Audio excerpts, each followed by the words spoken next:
Perayaan Maulid Baginda Nabi Muhammad Shallallahu Alaihi Wasallam adalah aktivitas yang sudah sejak lama disalahpahami oleh golongan penganut ajaran Muhammad bin Abdul Wahhab. Dari berbagai perspektif mereka menyerang paham kelompok yang merayakan Maulid. Secara bersamaan, lewat banyak arah yang berbeda-beda, golongan tersebut dihujani banyak kritik. Argumentasi paling sederhana untuk membantah tuduhan bid'ah mereka adalah menggunakan perspektif kisah Suwaibah, seorang budak perempuan yang dimerdekakan Abu Lahab karena telah mengabarkan ihwal kelahiran Nabi Muhammad.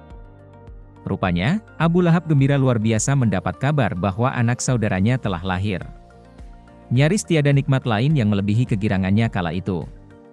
Sampai-sampai, seorang hamba sahaya perempuan bernama Suwaibah yang mengabarkan kepada Abu Lahab, tidak berpikir lama untuk melepas kemerdekaannya. Dalam sebuah riwayat disebutkan, inilah yang membuat siksa Abu Lahab diringankan Allah di setiap hari Senin, hari kelahiran Nabi Muhammad.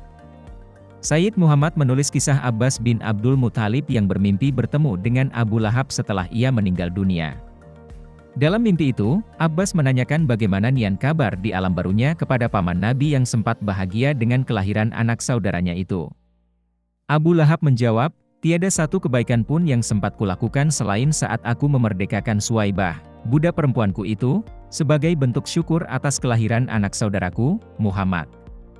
Dan, Allah meringankan siksaku di setiap hari Senin," ucapnya di hadapan Abbas. Sekejap setelah itu, Abbas pun terjaga. Sedikit ataupun banyak, cerita mimpi di atas dapat menguatkan statement bahwa menyambut hari kelahiran baginda Nabi dengan riang gembira adalah perbuatan terpuji.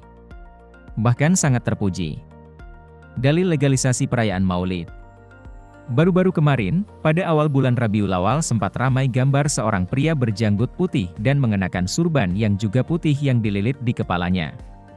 Pria yang disebut oleh sebagian orang sebagai seorang sufi itu memakai pakaian jenis jubah yang cukup sederhana.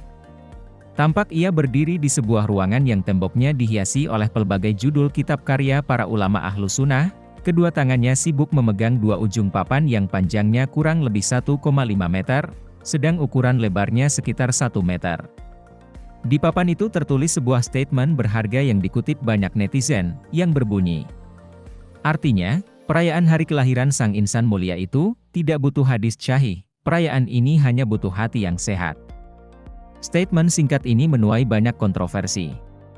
Walau sebenarnya, jika direnungkan lebih serius, objek kajian pernyataan di atas bukan pada tidak butuh hadis syahih, tetapi bahwa merayakan Maulid Nabi sangat membutuhkan pembacaan hati yang sehat. Mengingat, sangat sia-sia hadis syahih yang bertebaran di mana-mana itu jika tidak dibaca secara sehat dengan hati yang juga sehat. Berikut hadis yang dimaksud. Artinya, dahulu, Abu Lahab memerdekakan seorang budak perempuannya yang bernama Suwaibah. Suwaibah juga pernah menyusui baginda Nabi. Suatu ketika, salah seorang famili Abu Lahab, Abbas bin Abdul Muthalib, pernah bermimpi bertemu dengannya, lalu bertanya perihal perlakuan yang ia dapatkan di alam barunya. Abu Lahab menjawab, "Tak satu pun amal baik yang pernah kulakukan kecuali secuil seraya memberi isyarah pada lekukan di bawah jempolnya karena telah memerdekakan Suwaibah." Kisah Suwaibah ini menjadi dasar kuat legalisasi perayaan Maulid Nabi. Logika sederhananya, Abu Lahab saja yang telah dicap celaka ukhrawi dalam surah Al-Lahab turut mendapatkan keringanan siksa dari Allah lantaran pernah memerdekakan Suwaibah sebagai ekspresi bahagianya menyambut kelahiran anak saudaranya, Muhammad bin Abdillah. Lalu, bagaimana dengan umatnya yang selalu bersyalawat di setiap ba'da sholat dan merayakan kelahirannya tanpa pandang waktu dan tempat, terutama pada bulan Rabiul Awal? Ibnu Katsir dalam Al-Bidayah wa An-Nihayah, Juz 2, hal 273, mengatakan, artinya, ketika Suwaibah memberi kabar gembira kepada Abu Thalib tentang kelahiran anak saudaranya, Muhammad bin Abdillah, ia pun langsung memerdekakan budak perempuannya itu seketika juga. Karena hal ini, Allah meringankan siksanya. Kedua, puasa hari Senin sebagai media syukur Nabi atas kelahirannya.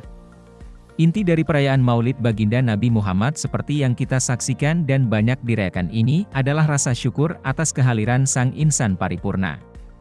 Siapa yang tidak bahagia atas kelahirannya?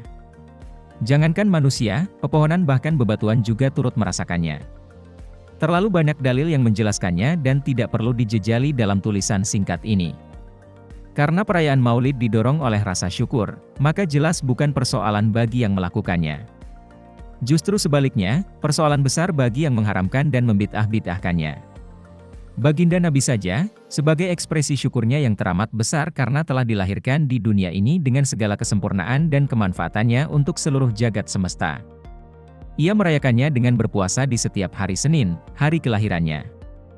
Abu Qatadah meriwayatkan sebuah hadis. Artinya, baginda Nabi ditanya tentang puasa hari Senin, yang rutin dikerjakannya. Nabi menjawab, karena di hari itulah aku dilahirkan dan hari itu pula wahyu diturunkan kepadaku. Hadis riwayat Muslim dalam Syahih Muslim, Juz 2, hal 820. Urusan ekspresi syukur, setiap orang bisa berbeda-beda. Tergantung budaya dan tradisi yang berlaku, selama masih dalam pantauan syariat. Sayyid Muhammad menulis dalam Haulal Ihtifal Ba'id Zikril Maulid An-Nabawi Asy-Syarif, hal 24. Artinya, inilah substansi perayaan Maulid Nabi, kendati dengan format yang berbeda-beda, ada yang dengan berpuasa, memberi makan kepada sesama, berkumpul dalam halakah zikir dan intelektual. Membaca syalawat kepada baginda Nabi, atau menyimak pembacaan sejarah hidup Rasulullah Shallallahu Alaihi Wasallam. Semoga manfaat. Wallahu a'lam bishawab.